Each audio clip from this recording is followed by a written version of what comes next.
Hi, Namita. Hey, Michelle.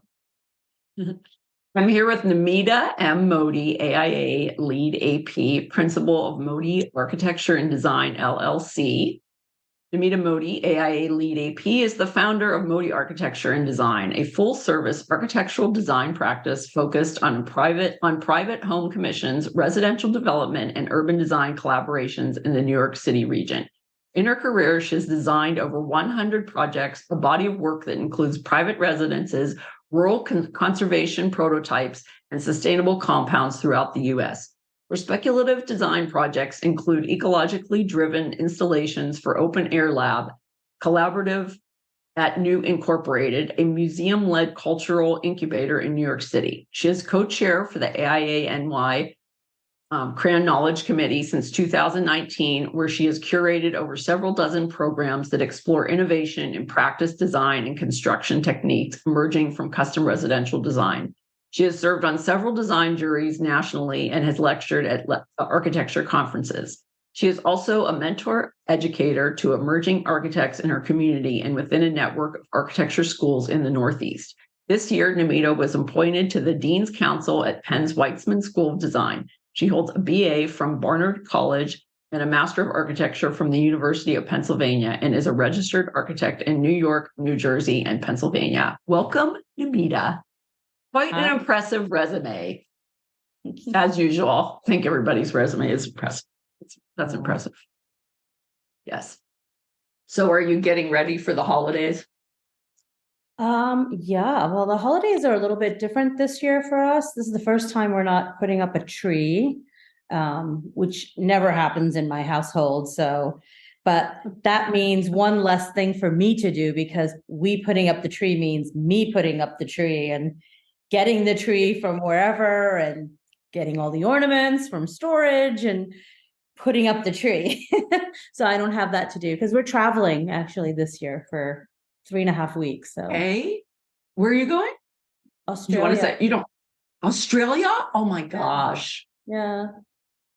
Super excited. That's about we just went to a resort one time, which we thought that was going to be good. I mean, it was close by, which we thought was going to be really nice because we thought that we would have like family members that would want to come because the kids were older. And so we just got a little tree and like stayed there for a few days and nobody from our families came to visit us. They just didn't want to have anything to do with it. We thought it would be nice. It was right on the beach and, and there were pools and a basketball court and tennis courts. We just thought that but they had no interest in it.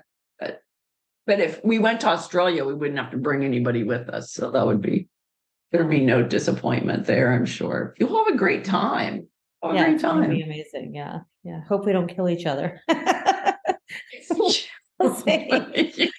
We haven't been together for 3.5 weeks at a time for like 6 months now. So it'll be interesting with my kids. So yeah. There's definitely a readjustment period that I've like noticed when my daughter is the only one that's like kind of been in and out of the house. And there's definitely a readjustment period when she comes back that is usually, it's like we get into some argument about stuff. And, of course I love my kids. We got into some argument about something and they think that they should have all this input into stuff, even though, they don't pay for any of it. But anyway.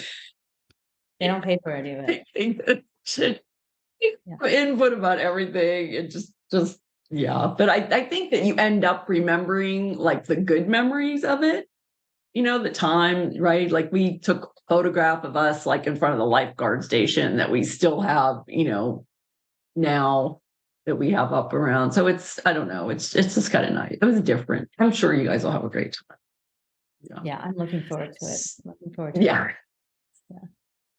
So what are your first recollections of experiencing architecture?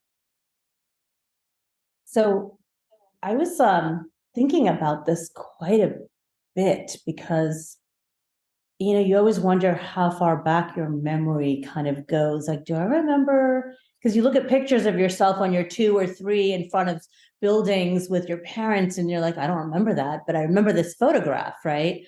So what is the actual memory that was created that you remember not from a photograph? So I had to kind of think about it's that. three. I think it's What's three. I think typically people can remember memories back to like three. Yeah. That's, I mean, Yeah. if you talk to scientists, that's what they'll tell you. They don't really know anything about the brain anyway. So in But go terms of ahead. my first memories of architecture, that really made me like look at the architecture and wonder what that is and even learn the word architecture was probably when I was like 6 or 7. I used to spend every summer as a kid going to India, visiting my relatives. My parents, they immigrated to the United States when I was 2 or 3 years old. First, we lived in England for a little bit, and they didn't like that, and then we came to the Northeast. But my parents used to send me back to go stay with my grandparents and my relatives there, and I used to have the most amazing summers for about like 5, 6 years of my life between the ages of like 6 to 12 or something like that, every single summer.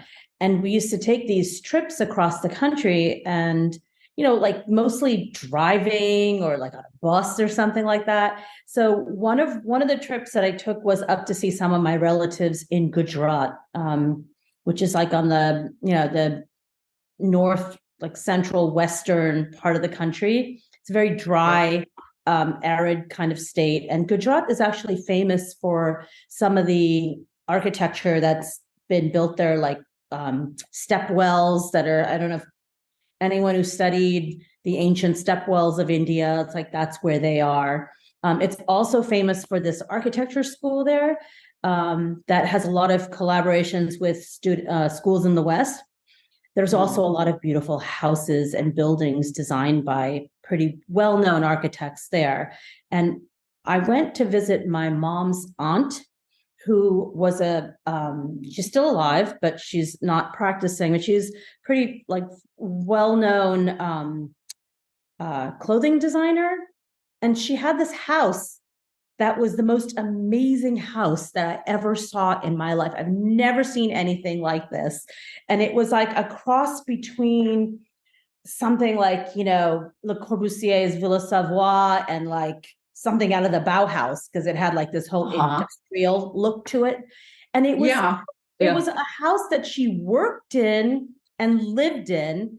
And she was a widow.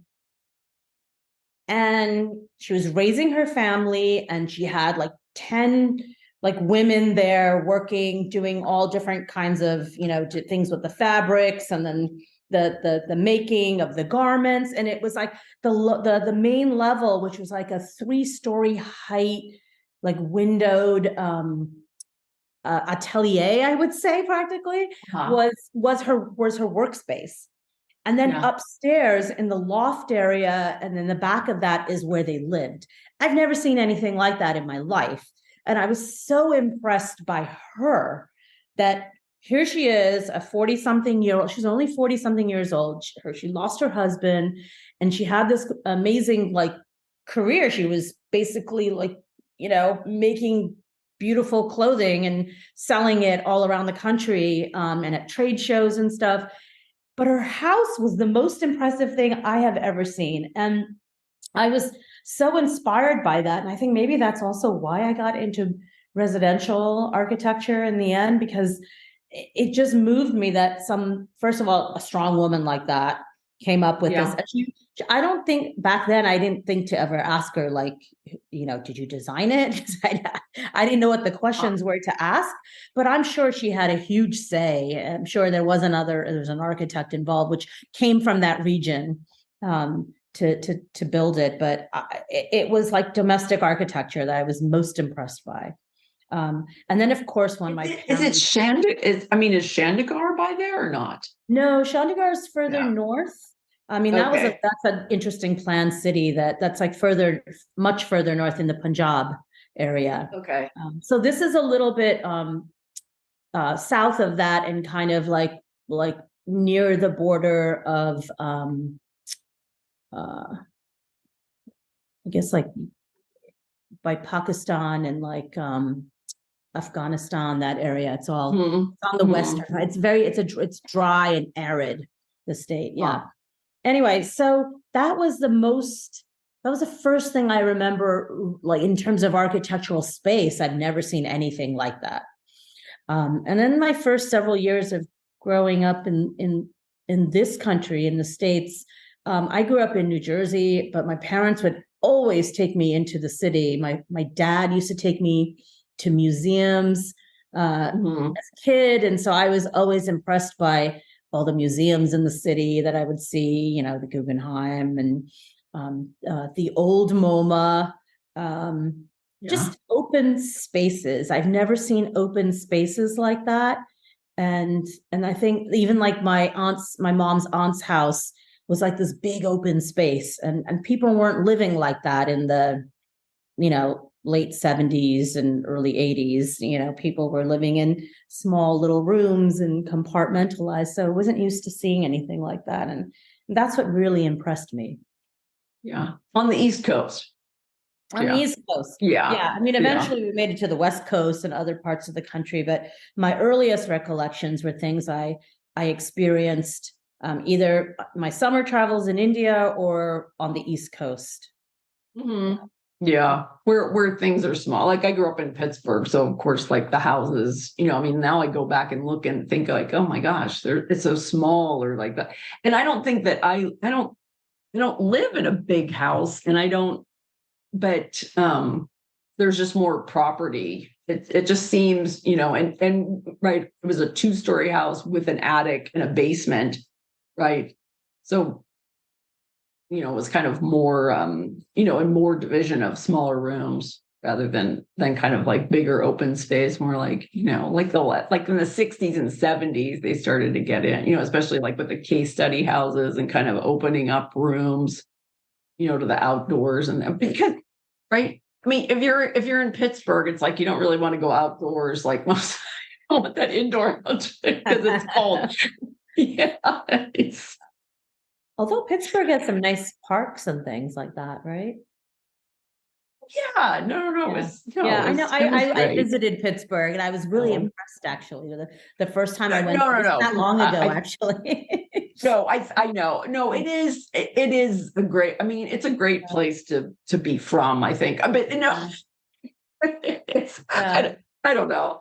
I mean, it's kind of one of those things where I don't I would be a much different person if I had stayed there than I am now. I mean, I just think I would, staying there where, but my family moved out here to the West Coast. So, my parents moved out. My mom and my stepdad moved out here to the West Coast. And then I followed them a year later because I had graduated from high school. So we were kind of all together. It wasn't like I came out here on my own or anything. We were still like a family trip.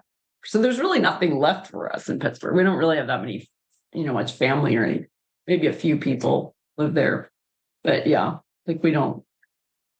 Yeah, most of my travels in those early years were just, up and down the northeastern seaboard, north and south, like just up across the East Coast, and that's usually we had relatives come visit, and we were like, oh, let's take them to whatever, to Boston, let's go to Washington, D.C., let's get in the car and go.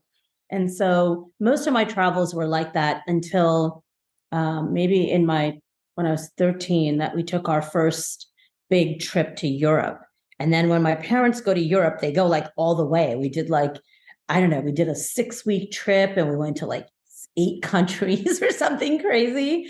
And so that's when I was like overload of architecture. I was just like, wow, what is this?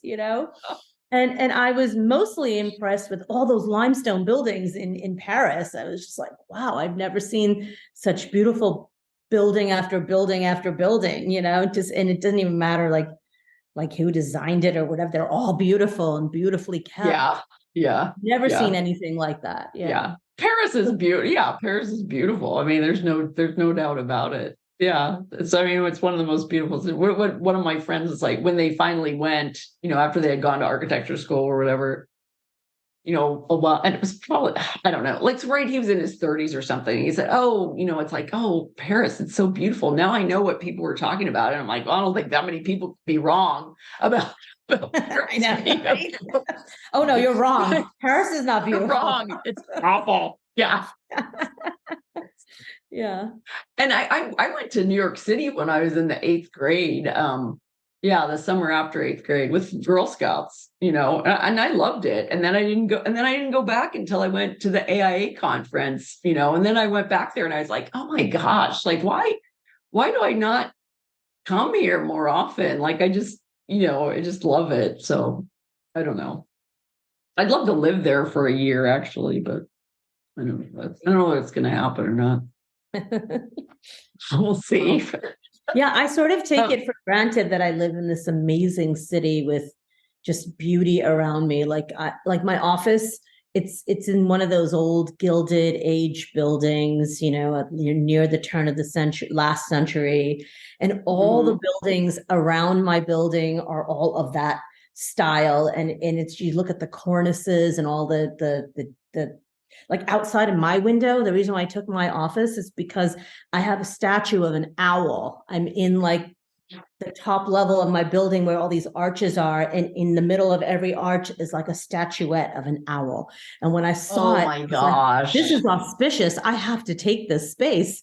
And I took it 2 months before I actually needed it because I didn't want anyone else to take it.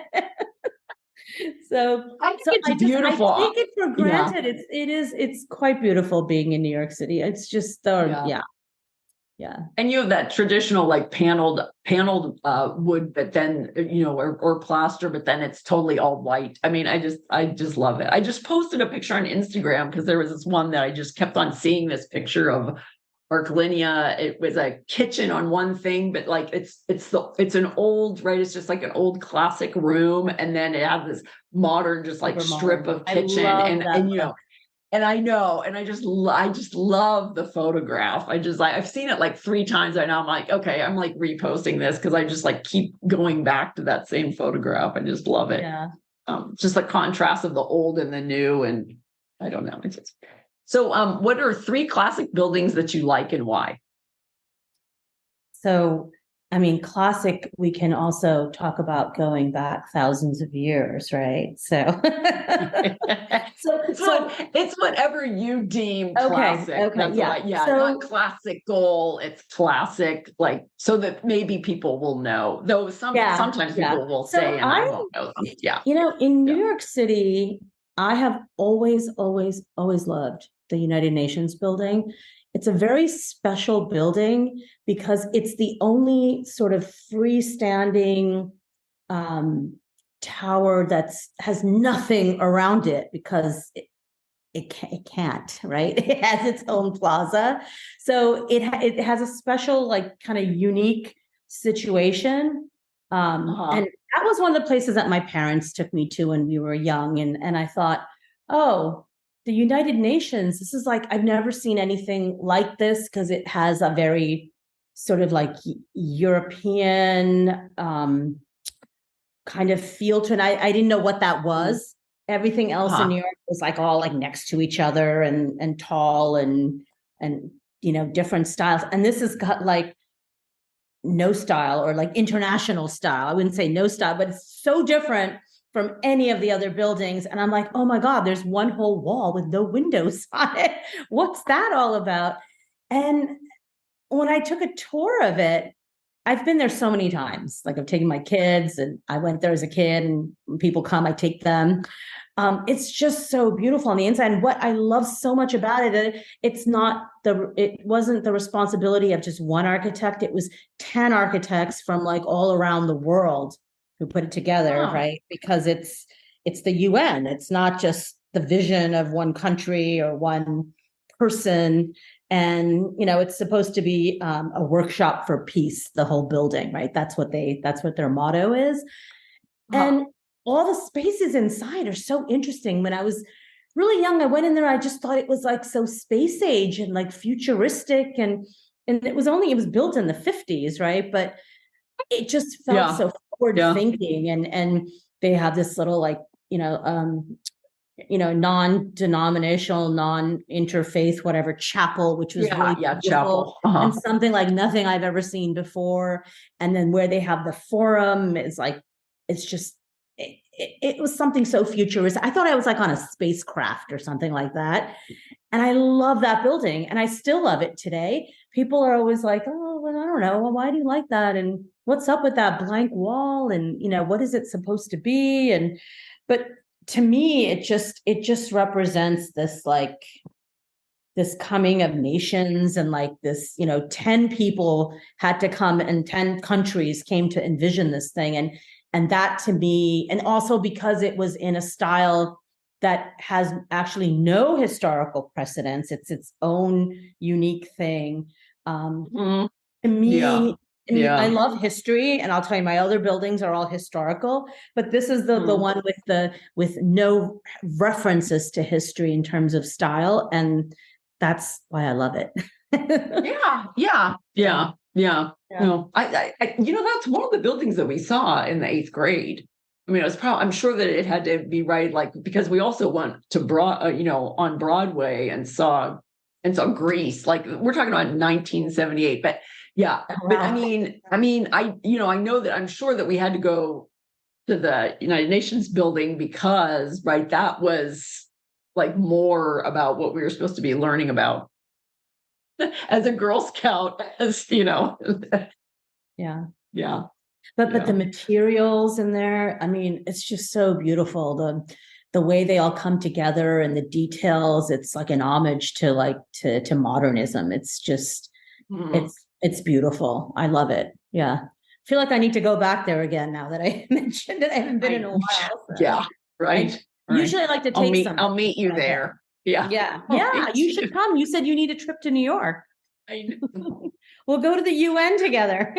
I know. I also need, yeah. I like what I need a job in New York to live there for a year. That's what.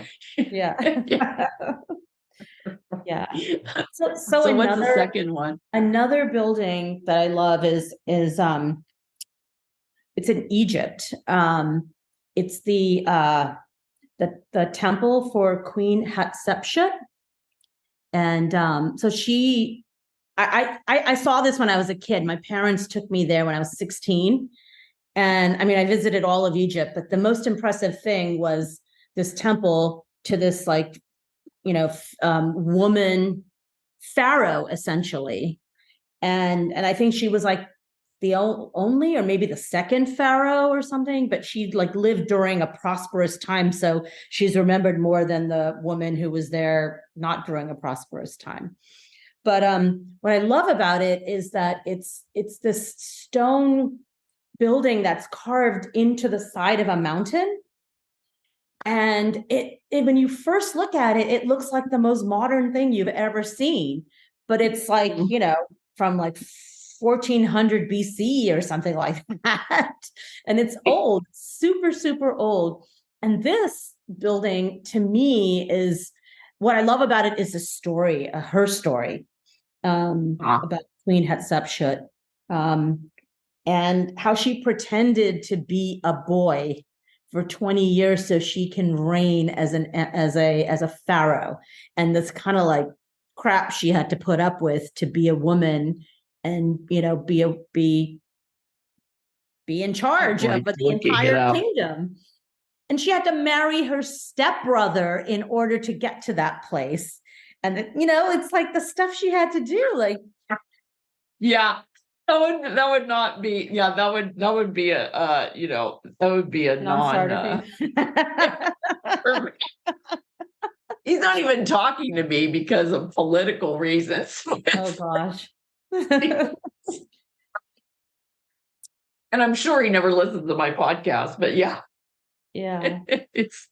And I think she had the vision for it because she had an architect who designed it. And I was just actually back, and this is the reason why I recall it so well, not because I remember anything from the age 16, but we were just in Egypt last year around this time, and I took my daughters there. And this is something I really wanted them to see.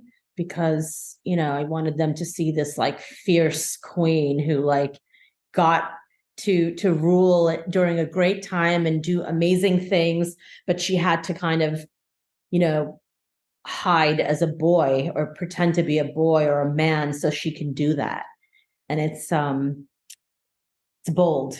It's bold, and it's a beautiful building. I was looking it up because I was trying to figure out like, which one it it's was. like it's inside of them, like it's amazing. And then all the like the it's carvings and the paintings, but it was all trickery. Like she did it, she had it made so that no one would know that it was for her, because she was afraid that after she died, they would desecrate it and remove, and people did try to do that, but she was really smart in and tactical, how she figured out how to do that. And I feel very much that she was like the architect of it, even though she worked with a well-known architect. But, a lot of the times our clients, they give us the vision, right? Like we execute it.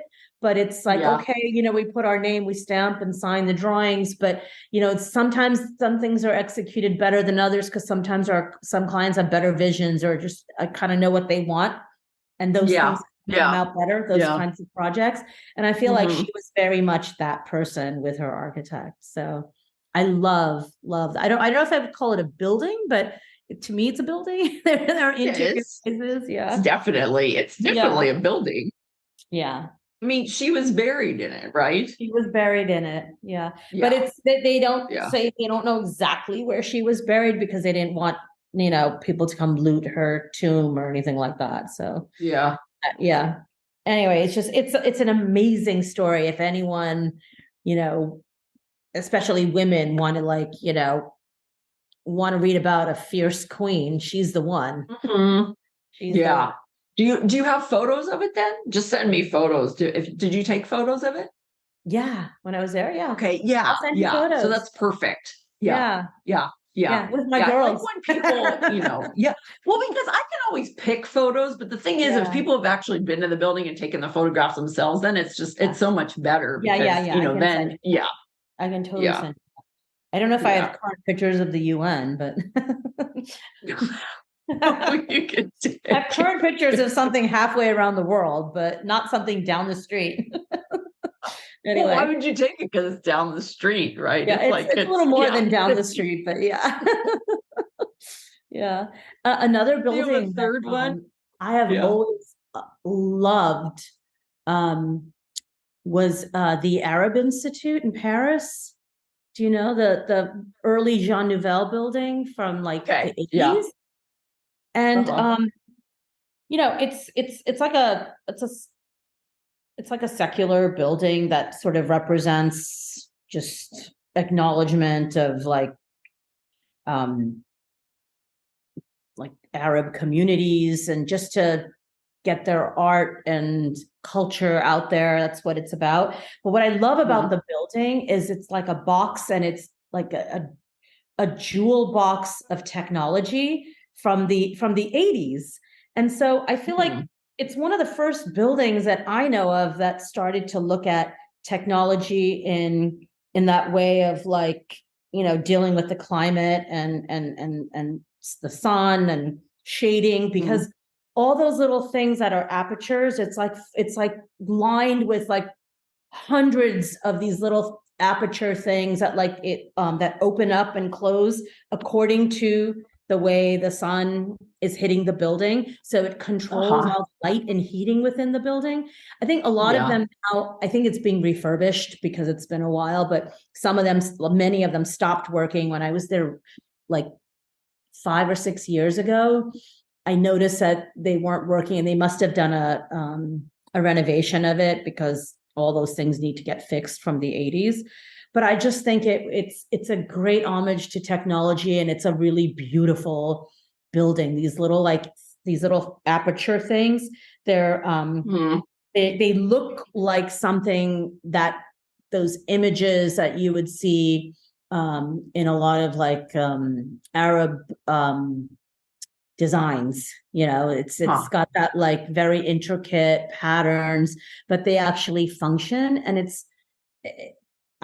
the first time I went there, I was like, I just thought it was so, and the inside spaces are super cool too. It's just, Mhm. again, it's another very modern building. I think it was ahead of its time in terms of technology and in terms of climate conditioning. It's like, hopefully they can get all those little things to work again, or I don't know, implement some new Oh, technology. yeah, no, they will. Yeah.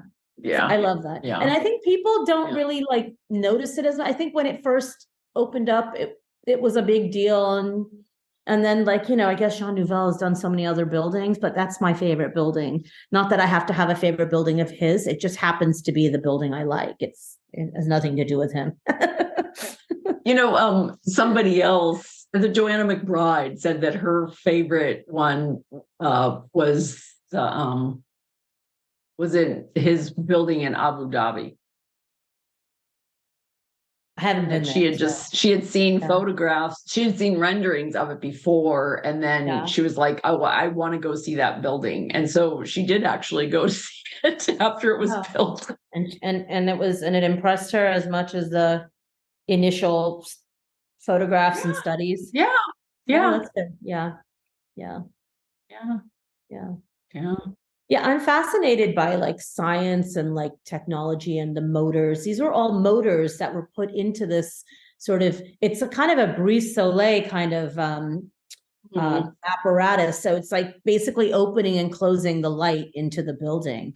And Yeah. like for the early 80s, that was like pretty impressive. Well, I think that, and I think also Paris, I think that they do have, even though there are like a lot of very old buildings there, obviously, they also are in the new buildings are, you know, I mean, like the pyramid in the Louvre, right? I mean, and one of my friends who's from France was just like talking about it. And of course, like it was very controversial, you know, when it first was in, and I don't believe that they had built it yet when I was there, because I was there twice, like one in the Christmas of '86 and then in the spring of '87.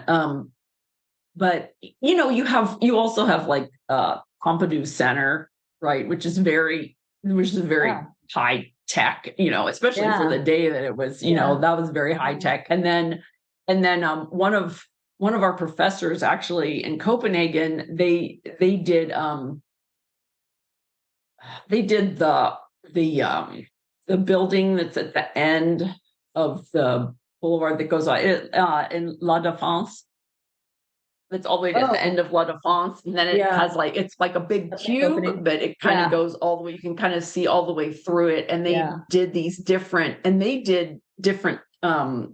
they had like technology in the windows where you could actually open up, right? You can open up the windows inside, but you can still like be able, right? So you're in this big skyscraper or whatever, but you can still open up the windows in it. And then, you know, like the different technology for like the center part and, you know, things. So they had done that. They were, France is ahead on that for sure. They've been doing it for a while.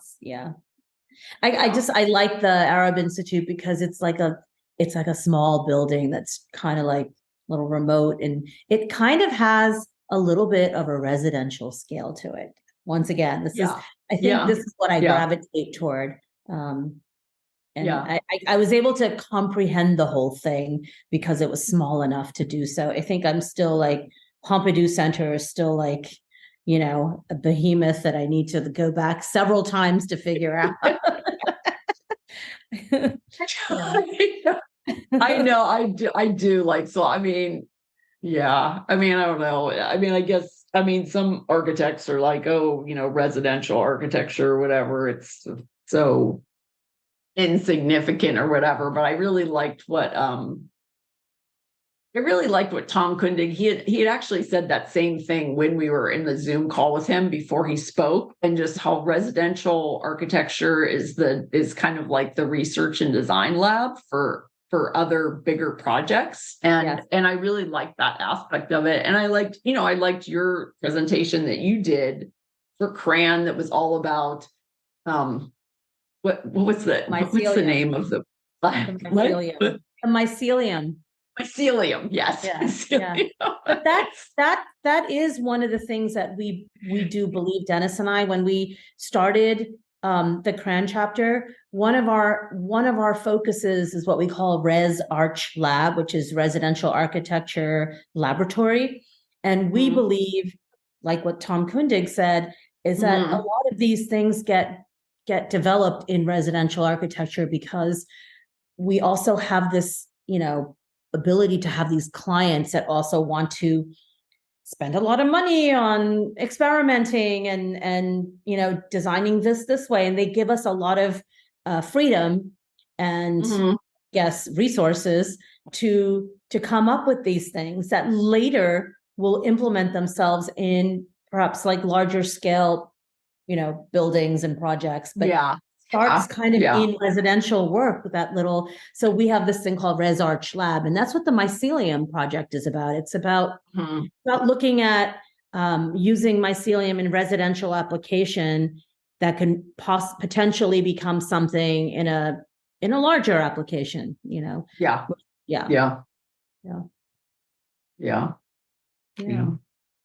And I'll put a link in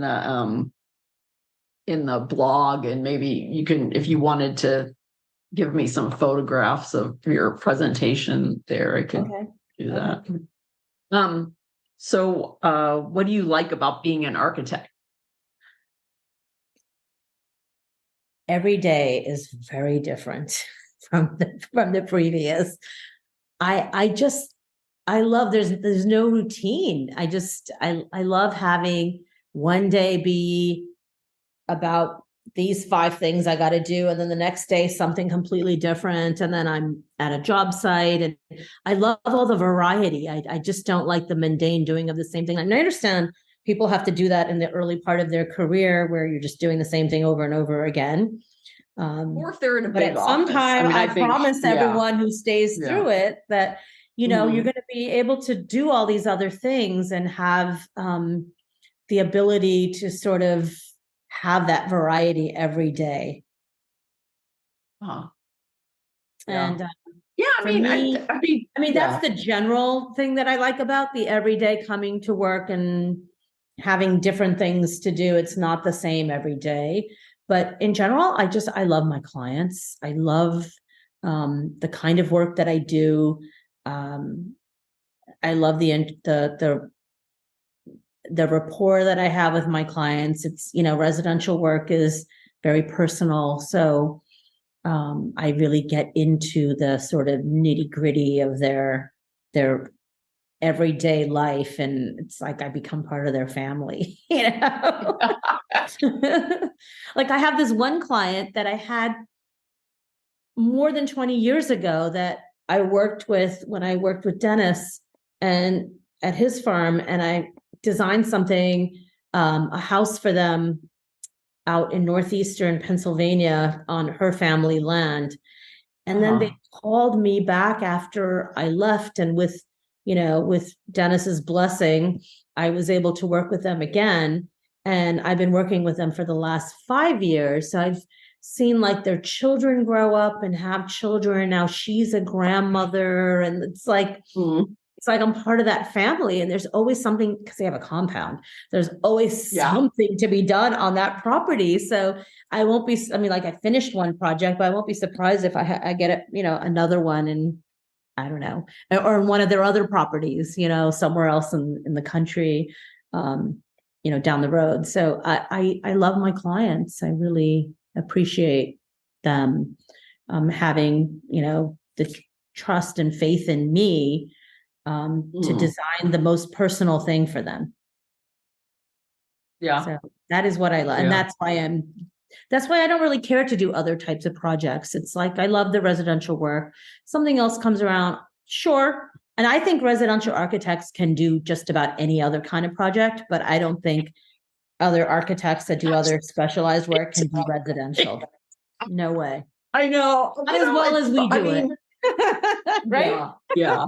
No. I mean, I can remember there was one of our friends, he worked at a big corporate firm, and they didn't do residential there at all, right? And so he's talking about like redoing this stuff on his house, and this other architect and I are like, oh, I wouldn't do it that way, you know. Yeah. Yeah. We said, like, when he's like, oh no, it's going to be less expensive and it's going to be like so cool, but we're like, I wouldn't do it that way. And then he ended up having to pay like 3 times as much because he didn't do it right the first time. He had somebody come in to fix it. And then we're like, yeah, don't. That's the reason why we told you not to do it. Hire a residential architect. Please. I know what I can and cannot do, and I know when I need help. Right? I hire that person for that. I know, right? Exactly. Right. We're not our own doctors or anything, but yeah. Yeah, that's what I love. I was really pre-med before I went into architecture. So it was interesting. I'm not one of those people, people ask the question like, oh, did you always know you wanted to be an architect? No, I didn't, right? I'm one of those that didn't. There's a lot of people that say they did, yes. And I was not one of those. No. So it's like, I appreciate it more down the road now that I'm, fully in it. But I did everything I needed to do to apply to medical school, actually, before I decided to switch gears and go down the architecture route. So, yeah. What kind of you know you were going to always be an architect? Not an architect. I wanted to be an artist, but I didn't think that I would make any money. I was like, I didn't think that I wanted because I'm not good. I enjoyed science, but I wanted to be a veterinarian when I was younger, right? Because I liked dogs, and but then I don't like the bad aspects of it, right? Like I don't want the dog to like die on the table or have to do have to do that stuff, right? Yeah. And then that's kind of the same reason why I probably wouldn't be good in medicine because I'm not. And having to deal with everything like the last several years, I'm like, yeah, I definitely wouldn't want to be. Yeah. But medicine is it's not pretty because it's about people's lives and people die and all of that. There's blood, whatever, it's not pretty. And that's why I was like, architecture is, I was like, architecture is pretty. I want to always look at pretty things, which is also what I love about architecture. Is like, what do you love about architecture? About being an architect? I get to do pretty things, like beautiful things, and I get to see beautiful things all day long, and research beautiful things. It's just, and it makes me happy, Yeah. Definitely about, it's definitely, there's a lot more. If I ended up going into medicine, it would be like a lot of ugly things every day, very but real, ugly. Surgery fat, right? Because it's like doing things, if it wasn't connected to any person, right? Which they're able to, to like totally take that out of the thing, right? They're doing it, right? It could be. Right. It could be a Lego model as far as they're concerned. It has nothing to do with the person. Yeah.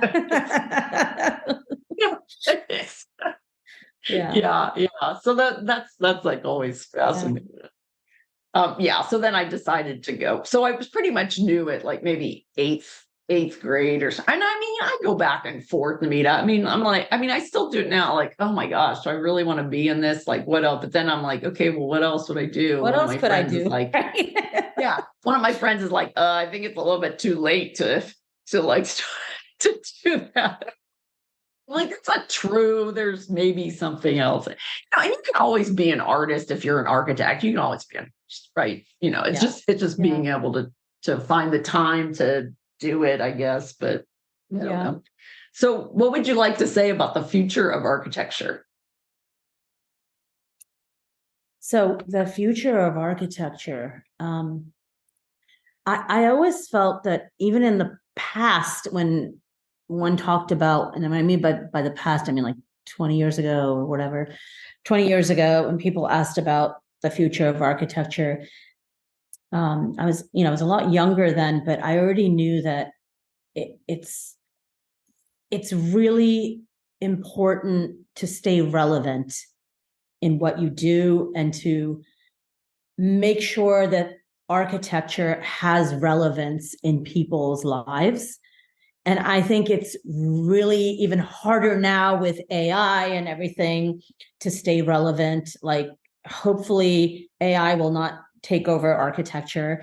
It was hard even before that for architects to be relevant, right? Because not everyone needs an architect for things. Everyone needs a lawyer, everyone needs a doctor, you need maybe an accountant if it gets a little complicated, but you don't need an architect until you absolutely need an architect because somebody tells you that you need to have these stamped and signed drawings. Otherwise, people just think they can do it themselves. So the future of architecture is a little tenuous, even more so now because of the fear of technology taking over architecture. And I'm a positive person in general. I'm not looking at it in a pessimistic way. I'm thinking of it like, well, how can we work with it and continue to make ourselves more relevant and take over, to have the machines and have the technology, use it, but to control it and still remain relevant. And that's the important thing about architecture in the future, is to continue to stay relevant. And I would tell anyone who's a practicing architect to always keep that in mind as you do what you do every day, is just to keep spreading the importance of what you do, because the more you do that, it will actually reflect on people. People will see it that way. If you stay quiet and you don't talk about, and you just kind of shrivel up, and don't put yourself out there, no one's going to know. No one's going to know. Yeah. No, it's, I can remember, I mean, I guess because, I had this thing about like I was a stay-at-home mom, but I really wasn't a stay-at-home mom. It's this, I was practicing architecture out of my house, right? It's like, and I started my own practice after I gave birth. And then when the kids got into school, I was kind of like, it's like, I didn't, people were kind of always kind of like, oh, you're an architect, I mean, they were kind of like always surprised. And when you're with a bunch of moms, or even with your bunch of parents or something, you kind of feel, right, they're kind of like, oh, they don't really know what it does. Maybe some people know what you do, but it's like, oh, you draw plans, or you don't, it's like always kind of, or they say, oh, like, that must be fun. You get to be creative all the time. I'm like, all the time. I'm like, listen, I send out invoices. I do schedules.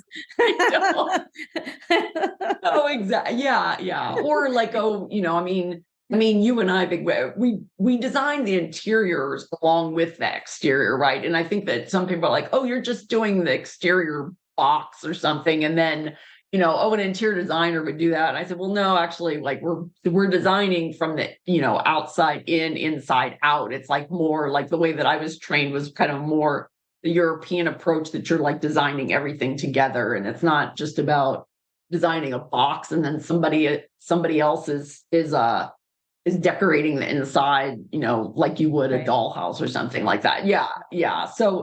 But I did decide, like, okay, I'm going to start just telling everybody that I'm an architect. And still, even now, right? I mean, this is like 20 years ago, I decided, like, okay, I'm going to be telling everybody that, or maybe 15 years ago, I just said, okay, I'm going to tell everybody that I'm an architect. And then even now, it's like, I'll say something like, I saw people with this holiday in the village thing or whatever, and I said something about being an architect, and they were like, oh, there was somebody from the church that I've gone to since I was 16. But anyway, and they were like, oh, I didn't know you were an architect. And I said, oh, well, did you know that my ex-husband was an architect? And they're like, well, and some people be like, oh yeah, I knew he was, right? But that's kind of like the whole premise for, I've never met a woman architect before, because all these people would be like, oh, I didn't know you were an architect. And that's, but yeah, I definitely think that we just need to like be out there, and I mean, who cares if somebody like says, why are they telling me that? We still need to keep saying it anyway, in order, because you never know who your clients are too, or who you'll get referred to, or they'll say, oh, I like the way they do that, or I like the way that they solve that problem, or I like the way that, I liked interacting. Yeah, we are problem solvers, right? We don't just solve problems we're just, that's the way our brains work, right? So we can do that for other things too. And we should be, on city councils, we should have positions, outside of just what we do, like, on municipal boards, on just making decisions about things that happen in the country, just like definitely. everything. We should be involved on every committee everywhere. And that's the only way we're going to stay relevant, because otherwise, if you never met an architect, you don't know what it is, right? And you're going to meet them if you're going to be going to like a planning meeting or some like community board meeting, and that one of the people who's sitting on there is the chair and there's an architect, and so then you know what that is. I don't think we do enough of that. So much better. I mean, like I was a planning commissioner for 12 years, so it was like 3 terms, and people were like, "Oh, did you do about work?" And I said, "Well, no, I really did. I really never got any work from it." I said, "Maybe people know, maybe I got like a few projects or whatever, but it was more about being able to make decisions that I thought were going to be relevant to the future of the community, right? Like as far as coming up with the accessory dwelling unit, the different rules that we thought that we should be having for them, about the specific plan that we had, about, one of the decisions that we made is like, okay, where are we going to put transitional housing for people? Because, even though they were, there were supposed to be transitional housing, an area for transitional housing, somewhere in the community, it was like there weren't certain areas or a certain piece of property where we're like, okay, you can put transitional housing there. And that's important, that's important that we have those places in the community, and that we have we have housing for everybody, and that we don't have people that are like, oh my gosh, I don't want a bunch of housing. I don't want a bunch of apartments here. I don't want a bunch, because that's what ended up happening for so many years. And, that's the reason why the state of California is 1 million units behind in housing, right? It's like enough of us weren't making more of those decisions on a greater scale. Yeah. And that's how you stay relevant. I mean, I would tell every single architect to not just do what you do in your little box, with what it's like expand out and try something different, and put your architecture hat on in another place, and your problem solving hat. And I think that's how we can continue to stay relevant. That would be the future. That would be a future dream of mine. Anyway, AI thing. I mean, what I find kind of interesting is like, I'd like to see, and I don't know, maybe you've seen it, but like right now I'm only seeing AI that architects have put in. I want to see like what it would be if just the average person, right? I mean, if the average person is putting in those prompts or something, are they getting the same output, or is it totally right? Because I'm looking at saying like, oh yeah, that looks pretty good, but it's like, if as that architect, would it be the prompts, the right words? Exactly. They put the word glazing in there. Nobody else uses that word. Right? So that's kind of what I want to see. And of course, with some of the things, like, what's a coin? I just taught a friend of mine. We were playing Scrabble over the summer, and one of the words that, because the Q is the hardest, like, and the U, you got to get those together to make a word. Yes, and she knows, like, her vocabulary is so many words with a Q. And I taught her coin. She goes, "Oh my God, I'm going to use that one every time I play this." And I'm like, only comes from an 13, architect, right? Isn't it 13? Is a Q 13 or something? 13 points? Which one is it? 13? You get a lot of points for that Q. Yeah. Okay. Is there anything else that you want to say? So what are you guys going to do for New Year's then? We're going to be at the Sydney Opera House. You So are maybe okay. I that'll was top one of the thinking. buildings as one. Oh, I don't know. We'll see. Yeah, we're gonna be bringing in the new year, like one of the first people in the world doing it, besides the people in New Zealand. We're going there too, but afterwards, yeah, yeah. Oh, you are? You're going to New We have Zealand a too? like Oh, a gala concert inside the opera house, and then we're going to see the fireworks after. So it's going to be very nice. Yeah, very exciting. sounds great. It sounds great. I know Sounds somebody asked great. me, like, what were your most memorable fireworks you ever? I'm like, I don't know. I never go see fireworks for New Year's Eve, but this year I'm doing it and like in style, you know? It's like it was never something I cared about. I was like, whatever, fireworks, you know. We grew up in this small community, but the thing is that in Pittsburgh they have like this. I mean, I think it's outside of Pittsburgh or whatever. They have this huge firework family that just like makes all these fireworks. Everybody gets these great so we were in this small community and we always had these great firework displays. And I told my ex one time, like, oh yeah, I said, well, there were, anytime that we would see a fireworks display, I'm like, oh, it's okay. It's like not really like a Pittsburgh one. It's not like a Dormont Day one, because Dormont Day was like the July 4th, right? And I said, oh, it's okay. And he was like, what? I can't believe that like that small community would ever have. And then one year we were there, we saw it. He's like, okay, it is really good fireworks. I mean, but it's on par with like any major city. Hey, So we it's have like, I'm great sure. fireworks in New Yeah. York, but I don't want to stand around with a bunch of people to see Oh them. my I'm gosh. like, No, put me no, on a no, roof or no. something like that. Yeah. No, I definitely don't. That's definitely not been. Yeah. I mean, like Times Square I've never been to Times Square my whole life, and I never plan on it for the fireworks, but I'll go to the Sydney Opera House. That's definitely, yeah. The Yeah. Sydney Opera House. You're gonna have a great time. Yeah. Yeah, it's gonna be Yeah. great. Yeah. So I'm Yeah, that'll be forward to great. it. But no Christmas Oh, tree this year. Yeah. no Christmas tree. Yeah. Ah, all right. Okay. Well, I'll stop the recording. Thank you so much, Namita. Yeah. Thank you. It was nice chatting.